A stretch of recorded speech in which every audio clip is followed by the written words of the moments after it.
सरकार क्या कर सकती है बजट में? आपकी आशाएँ क्या हैं जो आपको लगता है कि इस आने वाले बजट में पूरी हो सकती हैं? धन्यवाद राजीव जी। आपके साथ कई वर्षों से हम कार्यक्रम करते रहे और मुझे लगता है कि जिस गहनता से आप इस विषय को आप रखते हैं और अभी भी आपने जो विषय उठाए वो महत्वपूर्ण है। और बजट की अभी एक्सरसाइज शुरू हो गई है। परसों प्रधानमंत्री जी भी इकोनॉमिस्ट से सब मिले थे, उससे पहले वित्त मंत्री जी ने भी बैठक की थी। पब्लिक डोमेन में भी बहुत सारी चीजें आ गई हैं और उसमें हम लोग भी चर्चा करते हैं। इस वक्त बड़ी मैसिव एक्सरसाइज चलती है सब तरीके से। तो जो समस्याएं हैं आपने भी उठाई है वो काफी क्लियर है। देश की अर्थव्यवस्था तेज गति से आगे बढ़ रही है। हमारे यहाँ फॉरेन डायरेक्ट इन्वेस्टमेंट काफी तेजी से आ रहा है। हमारे यहाँ पे इंफ्रास्ट्रक्चर डेवलपमेंट बहुत अच्छी तरह से हो रहा है।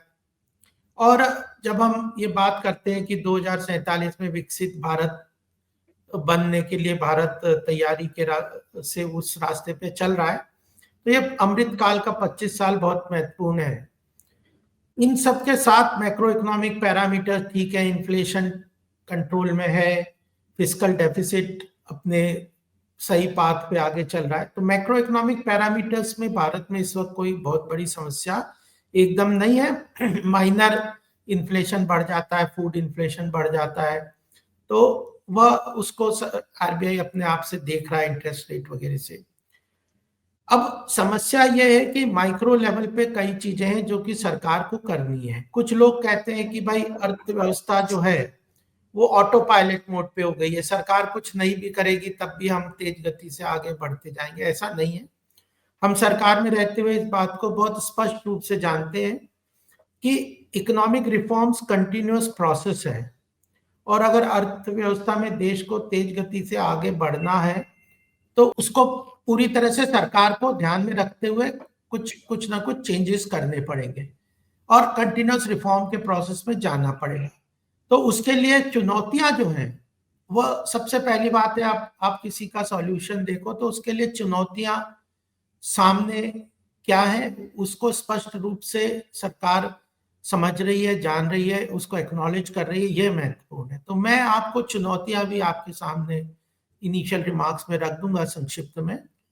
चुनौतियां हैं, एक तो एम्प्लॉयमेंट, बहुत बड़ी जनसंख्या हमारे देश में है जिसको एम्प्लॉयमेंट की बहुत आवश्यकता है। एम्प्लॉयमेंट जनरेशन बहुत महत्वपूर्ण है और उस एम्प्लॉयमेंट जनरेशन के लिए सबसे बड़ी बात है या तो एग्रीकल्चर इकोनॉमी को बहुत बूस्ट किया जाए, रूरल लेवल पे इकोनॉमिक डेवलपमेंट एक्टिविटीज को स्टार्ट किया जाए, या मैन्युफैक्चरिंग को खूब तेज गति प्रदान की जाए। मैन्युफैक्चरिंग उसमें एमएसएमई ज्यादा महत्वपूर्ण है और उसके मैन्युफैक्चरिंग या प्राइवेट इन्वेस्टमेंट जिसको कहते हैं उसको अट्रैक्ट करना बहुत जरूरी है। अभी तक जो 2-3 साल में हमारी इकोनॉमी में बहुत तेजी से ग्रोथ आई है उसमें गवर्नमेंट और पब्लिक सेक्टर अंडरटेकिंग्स का, कैपेक्स का बहुत बड़ा रोल है। गवर्नमेंट लगभग 11 लाख करोड़ का इन्वेस्ट कर रही है हर साल। जो पब्लिक सेक्टर अंडरटेकिंग भी 9 से 10 लाख का कैपिटल कैपेक्स का हर साल कर रहे हैं, जिसमें ऑयल मैन्युफैक्चरिंग सेक्टर्स और डिफेंस और जो स्पेस टेक्नोलॉजी जैसे कई एरियाज हैं जहाँ पे काफी काम हो रहा है। Artificial intelligence, blockchain technology etcetera में, ग्रीन हाइड्रोजन में। लेकिन प्राइवेट इन्वेस्टमेंट कैपिटल फॉर्मेशन जितना तेजी से होना चाहिए वो नहीं हुआ, तो इसलिए उसको मैन्युफैक्चरिंग में सबसे बड़ी बात है डिमांड क्रिएट करना। अगर डिमांड होगा तो प्राइवेट मैन्युफैक्चरिंग सेक्टर जो है उसकी कैपेसिटी अगर 80% यूटिलाइज हो जाती है एग्जिस्टिंग, तो फिर वो फर्दर इन्वेस्टमेंट का प्लान करता है। तो अभी उसकी कैपेसिटी यूटिलाइजेशन थोड़ी कम है। उसके लिए मार्केट में कंज्यूमर डिमांड होना बहुत जरूरी है। ये प्रिस्क्रिप्शन बहुत क्लियर है और इस चीज को हम जी। अंडरलाइन करके समझते हैं। तो मुझे जी, लगता गोपाल है जी, कि आपने जो समस्याएँ बात, तो समस्याएँ तो लोग जानते हैं। समझने की बात ये है कि सरकार क्या करने की सोच रही है या क्या करने की स्थिति में है? देखिए सबसे बड़ी बात है कि हमें डिस्पोजेबल इनकम पब्लिक के पास बढ़ानी पड़ेगी और उसके लिए लो टैक्सेशन रिजीम में जाना पड़ेगा। उसमें कारण क्या है कि अगर हमारी इंडस्ट्री को कॉरपोरेट कॉम्पिटिटिव बनाना है तो सिंगापुर में अगर 15% का कॉरपोरेट टैक्स है और हम 30% लेंगे तो हमारी इंडस्ट्री कॉम्पिटिटिव नहीं होगी। जीएसटी के अंतर्गत हमने इनडायरेक्ट टैक्स को तो काफी कम किया है, रेट को, जो एवरेज 25 से 30% था, अब लगभग 11-12% के करीब एवरेज टैक्स आ रहा है। लेकिन उसमें कई एनोमलीज है इंटीग्रेशन की, बैकवर्ड फॉरवर्ड इंटीग्रेशन की, लेकिन इनडायरेक्ट टैक्स काफी कम हो चुका है। तो कॉर्पोरेट टैक्स और पर्सनल इनकम टैक्स, इसके लिए इसको कम करना, रिडक्शन करना, इसका जो इंसिडेंस ऑफ टैक्स है वो कम होगा। तो प्राइवेट इंडिविजुअल मिडिल क्लास वगैरह जो बहुत बड़ी पॉपुलेशन है उसके पास डिस्पोजेबल इनकम बढ़ेगी, तो उसके पास लिक्विडिटी क्रिएट होगी और वो मार्केट में जाएगा, कंज्यूमर सेंटिमेंट बढ़ेगा, कंज्यूमर कंजम्पशन बढ़ेगा, तो उससे डिमांड बढ़ेगी और डिमांड से प्राइवेट इन्वेस्टमेंट की कैपेसिटी यूटिलाइजेशन होगी। तो हमें मिडिल क्लास के लिए जरूर टैक्सेशन को कम करना पड़ेगा, चाहे वो स्टैंडर्ड डिडक्शन के माध्यम से हो या स्लैब के माध्यम से। मिडिल क्लास जो हमारे देश में बहुत बड़ा पॉपुलेशन है, वो बार बार कहता भी आया है कि सबको आपने दिया, लेकिन हम लोगों को जी।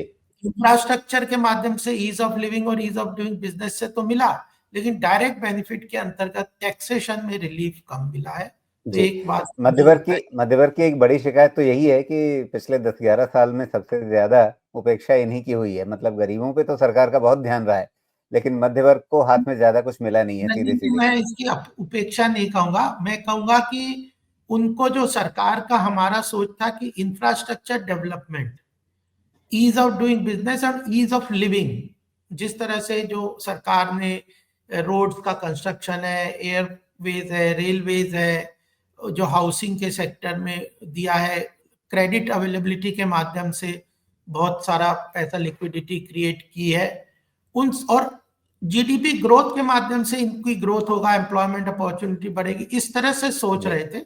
लेकिन डायरेक्ट इनको बेनिफिट टैक्सेशन के हिसाब से कम मिला है, कम मिला है और मिलना चाहिए। तो अब ये इस बार क्या मिल सकता है? मतलब बेसिक एग्जेम्पशन की लिमिट बढ़ेगी या टैक्स रेट्स में कहीं पे कुछ ढील मिलेगी?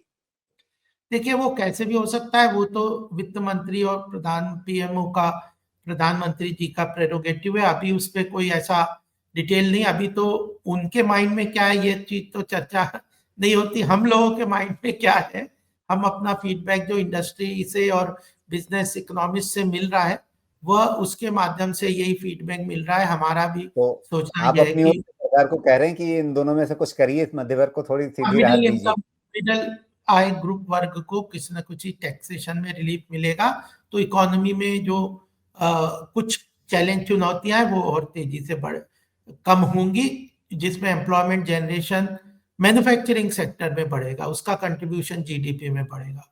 एक जी। हमें और भी लोग कह रहे हैं कि लॉजिस्टिक्स को और इम्प्रूवमेंट करना, लॉजिस्टिक कॉस्ट अभी भी काफी ज्यादा है, तो उसके लिए सरकार लॉजिस्टिक कॉस्ट को कैसे करेगी, इस बारे में भी इस बजट में बहुत चीजें आएंगी। और जो import custom, import export duty, जो फ्री ट्रेड एग्रीमेंट है, चाहे उसको बजट के बाहर समझ लो, लेकिन इंपोर्ट ड्यूटी, एक्सपोर्ट ड्यूटी और इन सब चीजों में सरकार को काफी अभी काम गहराई से अध्ययन करते हुए, जो एनोमलीज जिसको कहते हैं टैक्सेशन की कॉम्प्लेक्सिटीज जो घुस गई हैं, जी। उनको बजट के माध्यम से सॉर्ट आउट करना पड़ेगा, और वो उस पर काम भी कर रहे हैं हम सरकार। जी।